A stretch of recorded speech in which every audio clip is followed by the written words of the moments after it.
Hello guys, in this video I'm going to show you how to share a link to your Indeed resume that you have built on the Indeed Jobs application. But first I just want to mention, don't forget to subscribe to my channel because at 10,000 subscribers I am going to show you my whole YouTube revenue statistics and growth strategy, how to make money online. Now let's jump into it. First of all, open the app on your phone.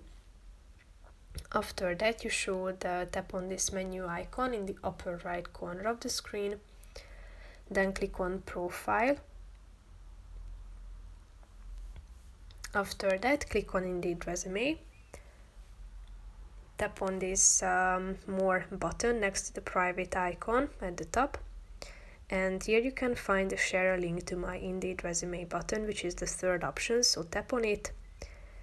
And then you should set your resume to public first of all. Click on the Save button, and after that you will be able to share your link. Here, if you tap on this button again, you have the chance to copy the link that you can find here in this box by clicking on the Copy Link button. As you can see, it has been copied to your link board, so you are able to share it. Or you can also add it as an email link or preview in new window by tapping on these buttons down below. So that's pretty much it for this video, guys. See you in the next one. Bye bye.